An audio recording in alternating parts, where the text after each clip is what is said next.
ನಮಸ್ಕಾರ ರೀ ಎಲ್ಲರೂ ಹೆಂಗದಿರಿ. ಐ ಹೋಪ್ ನೀವೆಲ್ಲರೂ ತುಂಬಾ ಚೆನ್ನಾಗಿದ್ದೀರಾ ಅಂತ ಭಾವಿಸ್ತೀನಿ. ಇವತ್ತು ನಾನು ಬಾಳೆಹಣ್ಣನ್ನು ಯೂಸ್ ಮಾಡಿಕೊಂಡು ತುಂಬಾ ಫ್ಲಫಿ ಆಗಿರುವಂತಹ ಈ ಒಂದು ಬನಾನಾ ಪೂರಿ ಅಥವಾ ಮಂಗಳೂರು ಬನ್ಸನ್ನು ಯಾವ ರೀತಿ ಮಾಡೋದು ಅಂತ ನಿಮ್ಮ ಜೊತೆ ಶೇರ್ ಮಾಡ್ಕೋತೀನಿ. ಬನ್ನಿ ರೆಸಿಪಿನ ಹೆಂಗೆ ಮಾಡೋದು ಅಂತೇಳಿ ನೋಡ್ತಾ ಇರ್ಬೋದಲ್ಲ, ಒಳಗಡೆ ಎಷ್ಟೊಂದು ಸ್ಪಾಂಜಿಯಾಗಿ ಬಂದೈತೆ ಅಂಥೇಳಿ. ಈ ರೀತಿ ಹೆಂಗೆ ಮಾಡೋದಂತೆ ನಿಮ್ಮ ಜೊತೆ ಶೇರ್ ಮಾಡ್ಕೋತೀನಿ. ಬರ್ರಿ ನೋಡೋಣ ಹೆಂಗೆ ಮಾಡೋದು ಅಂಥೇಳಿ. ಮೊದಲಿಗೆ ನಾನು ಒಂದು ಮಿಕ್ಸರ್ ಜಾರ್ನ ತೊಗೊಂಡಿದ್ದೀನಿ. ಅದಕ್ಕೆ ಒಂದು ತುಂಬಾ ಚೆನ್ನಾಗಿ ಹಣ್ಣಾಗಿರುವಂತಹ ಒಂದು 3 ಬಾಳೆಹಣ್ಣನ್ನು ತೊಗೋತಾ ಇದ್ದೀನಿ. ಈ ಥರ ಹಣ್ಣಾಗಿರ್ಬೇಕು ನೋಡಿರಿ. ಇಷ್ಟು ಬಾಳೆಹಣ್ಣನ್ನು ನೀವು ಎಷ್ಟು ಜನ ಇದ್ದೀರಿ ನೋಡಿಕೊಂಡು ಮನೆಯಲ್ಲಿ ಮಾಡ್ಕೊರಿ. ಒಂದು 3ರಿಂದ 4 ಜನಕ್ಕಾಗುವಷ್ಟು ನಾನು 3 ಬಾಳೆಹಣ್ಣನ್ನು ತೊಗೊಂಡಿದ್ದೀನಿ. ಸುಮಾರು ಒಂದು 15 ಅಥವಾ 20 ನನಗೆ ಬನಾನಾ ಪೂರಿ ಆಗಿದ್ವು. ಇವಾಗ 3 ಬಾಳೆಹಣ್ಣಿಗೆ ನಾನು ಒಂದು 2ರಿಂದ 3 ಟೇಬಲ್ ಸ್ಪೂನ್ ಆಗುವಷ್ಟು ಸಕ್ಕರೆನ ಹಾಕ್ಕೊಂಡಿದ್ದೀನಿ. ಅದಾದಮೇಲೆ ಇದಕ್ಕೆ ಒಂದು ಟೀ ಕುಡಿ ಕಪ್ಪಿಗೆ 1 ಕಪ್ ಆಗುವಷ್ಟು ನಾನು ಮೊಸರನ್ನ ತೊಗೊಂಡಿದ್ದೀನಿ. ಮೊಸರು ತೊಗೊಂಡಾದ ನಂತರ ಇದನ್ನು ಮಿಕ್ಸಿ ಜಾರ್ಗೆ ನೀರು ಹಾಕ್ದೇ ನಾವು ಈ ಥರ ಪೇಸ್ಟನ್ನು ತಯಾರಿಸ್ಕೋಬೇಕು ನೋಡಿರಿ. ನೀರು ಹಾಕಕ್ಕೆ ಹೋಗಬೇಡ್ರಿ. ಇದನ್ನು ನಾನು ಒಂದು ಮಿಕ್ಸಿಂಗ್ ಬೌಲ್ಗೆ ತಕ್ಕೋತಾ ಇದ್ದೀನಿ. ಇದನ್ನು ತಕ್ಕೊಂಡಿದ್ದಾದ ನಂತರ ಇದಕ್ಕೆ ನಾನು ಉಳಿದಿರುವಂತಹ ಇಂಗ್ರೀಡಿಯೆಂಟ್ಸ್ನ ಹಾಕೋತಾ ಹೋಗ್ತೀನಿ ನೋಡಿರಿ. ಇವಾಗ ರುಚಿಗೆ ತಕ್ಕಷ್ಟು ಉಪ್ಪನ್ನು ಹಾಕ್ಕೊಳ್ಳೋಣ್ರಿ. 1 ಟೇಬಲ್ ಸ್ಪೂನ್ ಆಗುವಷ್ಟು ಉಪ್ಪನ್ನು ಹಾಕೋತಾ ಇದ್ದೀನಿ. ಅದಾದ ನಂತರ ಇದಕ್ಕೆ ಒಂದು ಚಿಟಿಕೆ ಆಗುವಷ್ಟು, ಅಂದರೆ ಸಣ್ಣ ಸ್ಪೂನಿಗೆ 1 ಸ್ಪೂನ್ ಆಗುವಷ್ಟು ನಾನು ಅಡುಗೆ ಸೋಡಾನ ಯೂಸ್ ಮಾಡ್ತಾ ಇದ್ದೀನಿ. ನೋಡ್ತಾ ಇದ್ರಲ್ಲ, ಅಡುಗೆ ಸೋಡಾನ ಹಾಕಿದಾದ ನಂತರ ನಾನು 1.5 ಟೇಬಲ್ ಸ್ಪೂನ್ ಆಗುವಷ್ಟು ಜೀರಿಗೆನ ಹಾಕೋತಾ ಇದ್ದೀನಿ. ನೀವು ಬೇಕಿದ್ದರೆ 1 ಸ್ಪೂನ್ ಕೂಡ ಹಾಕೋಬೋದು. ನಾನು 1.5 ಟೇಬಲ್ ಸ್ಪೂನ್ ಅಷ್ಟು ಹಾಕ್ಕೊಂಡಿದ್ದೀನಿ. ಜೀರಿಗೆ ಎಷ್ಟು ಹಾಕೋತೀವ್ರಿ ಅಷ್ಟೊಂದು ಫ್ಲೇವರ್ ಚೆನ್ನಾಗಿರ್ತೈತಿ, ಟೇಸ್ಟ್ ಕೂಡ ಚೆನ್ನಾಗಿರ್ತೈತಿ ಅನ್ನೋದಕ್ಕೋಸ್ಕರ ಹಾಕ್ಕೊಂಡು ಈ ರೀತಿ ಒಂದು ಸತಿ ಚೆನ್ನಾಗಿ ಇದನ್ನೆಲ್ಲ ಮಿಕ್ಸ್ ಮಾಡ್ಕೋತೀನಿ.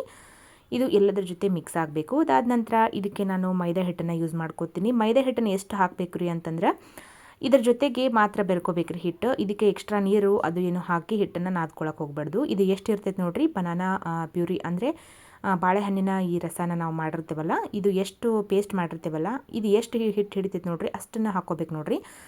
ಸುಮಾರು ನಾವು ಪೂರಿ ಮಾಡೋ ಹದಕ್ಕಿಂತ ಸ್ವಲ್ಪ ಚಪಾತಿ ಹಿಟ್ಟು ಮೆದುವಾಗಿ ನಾದ್ಕೊಂಡಿರ್ತೀವಲ್ಲ ಅಷ್ಟು ಮೃದುವಾದರೆ ಸಾಕು. ಈ ಹಿಟ್ಟು ಈ ಥರ ನಾದ್ಕೋಬೇಕು. ಸ್ಪೂನಲ್ಲಿ ನಾನು ನಾದ್ಕೊಂಡಿದ್ದೀನಿ. ಇದಕ್ಕೆ ಮತ್ತೆ ಎಕ್ಸ್ಟ್ರಾ ಹಿಟ್ಟನ್ನು ಸೇರಿಸ್ಕೋತಾ ಇದ್ದೀನಿ. ಮೊದಲಿಗೆ 2 ಬೌಲ್ ಆಗುವಷ್ಟು ನಾನು ಹಿಟ್ಟನ್ನು ಹಾಕ್ಕೊಂಡಿದ್ದೆ. ಇವಾಗ ನಾನು ಮತ್ತೆ 1 ಬೌಲ್ ಆಗುವಷ್ಟು ಹಿಟ್ಟನ್ನು ಹಾಕ್ಕೋತಾ ಇದ್ದೀನಿ. 3ರಿಂದ 4 ಬೌಲ್ ಆಗುವಷ್ಟು ನಾನು ಹಿಟ್ಟನ್ನು ಹಾಕ್ಕೋತಾ ಇದ್ದೀನಿ ನೋಡಿರಿ.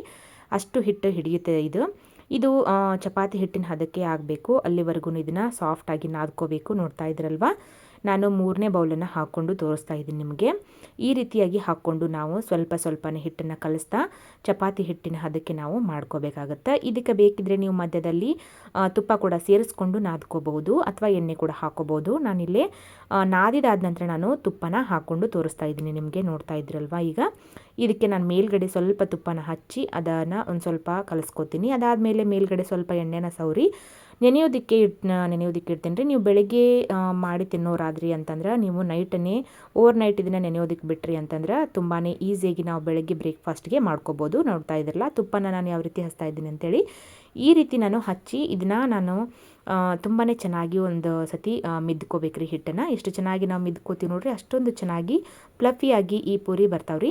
ಇದನ್ನು ನೋಡ್ತಾ ಇದ್ರಲ್ಲ, ಇದನ್ನೆಲ್ಲದನ್ನು ನಾನು ನಾದ್ಕೊಂಡು ಮೇಲ್ಗಡೆ ಸ್ವಲ್ಪ ಎಣ್ಣೆನ ಸವರ್ಕೊಂಡು ಇದನ್ನು ಒಂದು ಮುಚ್ಚಳನ ಮುಚ್ಚಿ 8 ತಾಸು ನಾನು ಬೆಳಗ್ಗೆ ಒಂದು 10:30ಗೆ ಹಿಂಗೆ ನೆನೆಸಿಟ್ಟಿದ್ದೆ. ಸಾಯಂಕಾಲ ಒಂದು 7 ಗಂಟೆಗೆ ಮಾಡ್ಕೊಂಡಿದ್ದೆ. ಒಂದು 8ರಿಂದ 9 ತಾಸು ಅಂದರೂ ನೆನೆಯಲೇಬೇಕು. ಎಷ್ಟು ನೆನೆಯುತ್ತೆ ನೋಡಿರಿ ಹಿಟ್ಟು ಅಷ್ಟೊಂದು ಚೆನ್ನಾಗಿ ಫ್ಲಫಿಯಾಗಿ ಬರ್ತಾವ್ರಿ. ಬಟ್ ನಾನು ಒಂದು ಮಾಡಿರುವಂಥ ಮಿಸ್ಟೇಕು ಏನು ಅಂತಂದರೆ, ಈ ಬಾಳೆಹಣ್ಣಿನ ಪೂರಿ ಲಟ್ಸುವಾಗ ನಾನು ಎಣ್ಣೆ ಹಚ್ಕೋಬಾರ್ದಾಗಿತ್ತು. ಒಂದು ಸತಿ ಎಣ್ಣೆ ಹಚ್ಕೊಂಡು ನಾನು ಲಟ್ಟಿಸ್ಕೊಂಡು ಪೂರಿನ ಮಾಡಿದೆ. ಬಟ್ ನೆಕ್ಸ್ಟ್ ಟೈಮು ಮೈದಾ ಹಿಟ್ಟನ್ನು ಹಚ್ಕೊಂಡು ನಾನು ಪೂರಿಗಳನ್ನು ಮಾಡ್ತಾಯಿದ್ದೀನಿ. ತುಂಬಾ ಫ್ಲಫಿಯಾಗಿ ಬಂದಿತ್ತು ಪೂರಿ. ಎಣ್ಣೆ ಹಚ್ಕೊಂಡು ಲಟ್ಟಿಸೋದಕ್ಕೆ ಹೋಗಬೇಡಿ. ಇದಕ್ಕೆ ಆದಷ್ಟು ಹಿಟ್ಟನ್ನು ಯೂಸ್ ಮಾಡಿಕೊಂಡು ಪೂರಿನ ಲಟ್ಟಿಸ್ಕೋರಿ. ಈ ಥರ ಲಟ್ಟಿಸ್ಕೊಂಡಿದ್ದಾದ ನಂತರ ಇದನ್ನು ನಾನು ಕೈಲೇ ಒಂದು ಸ್ವಲ್ಪ ಒತ್ತಿ ಇದನ್ನು ನಾನು ಎಣ್ಣೆಯನ್ನು ಕಾಯೋದಕ್ಕೆ ಇಟ್ಕೊಂಡಿದ್ನಲ್ರಿ. ನಾನೀಗ ಗ್ಯಾಸ್ ಆನ್ ಮಾಡಿಕೊಂಡು ಅದರೊಳಗೆ ಹಾಕಿ ತೋರಿಸ್ತೇನೆ ನೋಡಿರಿ. ಇಷ್ಟು ದಪ್ಪ ಇರಬೇಕು ನೋಡಿರಿ ಪೂರಿ. ತುಂಬ ತೆಳುವಾಗಿ ಲಟ್ಟಿಸ್ಬಾರ್ದ್ರಿ ಇದನ್ನು, ಅಷ್ಟೊಂದು ಚೆನ್ನಾಗಿ ಬರಂಗಿಲ್ಲ ಇದು. ನೋಡ್ತಾ ಇದ್ರಲ್ಲ, ಇವಾಗ ಇಷ್ಟು ದಪ್ಪನಾಗಿರುವಂತಹ ಪೂರಿನ ಮಾಡಿಕೊಂಡು ಇದನ್ನು ಒಂದು ಸ್ವಲ್ಪ ಕೈಲೇ ತಟ್ಕೊಂಡು ಇವಾಗ ಎಣ್ಣೆ ಕೂಡ ಕಾದೈತಿ. ನೋಡ್ತಾ ಇದ್ರಲ್ಲ, ಒಂದು ಸ್ವಲ್ಪನೇ ಹಿಟ್ಟು ಹಾಕಿ ನೋಡ್ತಾ ಇದ್ದೀನಿ. ಇವಾಗ ನಾನು ಒಂದೊಂದಾಗಿ ಪೂರಿನ ಲಟ್ಸಿರುವಂತಹ ಪೂರಿನ ಇದರೊಳಗೆ ಬಿಟ್ಕೊಂಡು ಎರಡೂ ಕಡೆ ಚೆನ್ನಾಗಿ ನಾವು ಒಂದು ಬ್ರೌನ್ ಕಲರ್, ಕೆಂಪು ಕಲರ್ ಆಗುವವರೆಗೂ ನಾವು ಇದನ್ನು ಫ್ರೈ ಮಾಡ್ಕೋಬೇಕಾಗತ್ತೆ ನೋಡಿರಿ. ಈ ಥರ ಸ್ಪೂನಲ್ಲಿ ನಾನು ಎಣ್ಣೆನ ಇದಕ್ಕೆ ಮೇಲ್ಗಡೆ ಚಿಮ್ಕಿಸ್ತಾ ಇದ್ದೀನಿ.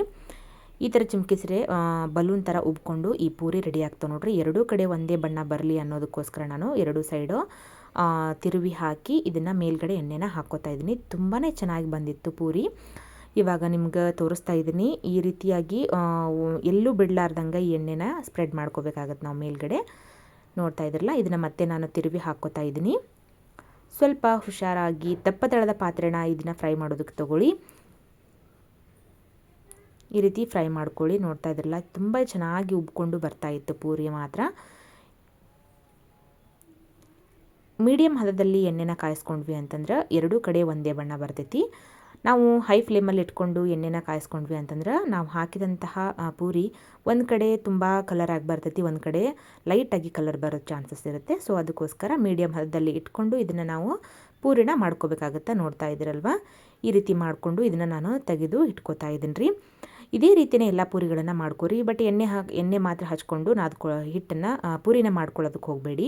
ಹಿಟ್ಟನ್ನು ಹಚ್ಕೊಳ್ಳಿ. ಮೈದಾ ಹಿಟ್ಟನ್ನು ಯೂಸ್ ಮಾಡಿಕೊಂಡು ನಾವು ಪೂರಿನ ಲಟ್ಟಿಸ್ಕೋಬೇಕಾಗತ್ತೆ ರೀ. ಮಾಮೂಲಾಗಿ ಪೂರಿನ ಮಾಡ್ತೀವಲ್ರಿ, ಅದಕ್ಕಿಂತ ನಾವು ಮಾಮೂಲಾಗಿ ಪೂರಿ ಮಾಡಬೇಕಾದ್ರೆ ಎಣ್ಣೆ ಹಚ್ಕೊಂಡು ನಾವು ಹಿಟ್ಟನ್ನು ಪೂರಿನ ಲಟ್ಟಿಸ್ಕೋತಾ ಇದ್ದೀವಿ. ಇದಕ್ಕೆ ನಾವು ಎಣ್ಣೆ ಹಚ್ಕೊಳ್ಳೋದೇನು ಬೇಡ, ಹಿಟ್ಟನ್ನು ಮಾತ್ರ ಹಚ್ಕೊಂಡು ಲಟ್ಟಿಸ್ಕೋಬೇಕಾಗತ್ತೆ ನೋಡಿರಿ. ಈ ಬನಾನಾ ಪೂರಿ ನಿಮ್ಗೆ ಇಷ್ಟ ಆಯಿತು ಅಂತಂದ್ರೆ ಈ ವಿಡಿಯೋಗೆ ಒಂದು ಲೈಕ್ ಕೊಡಿರಿ.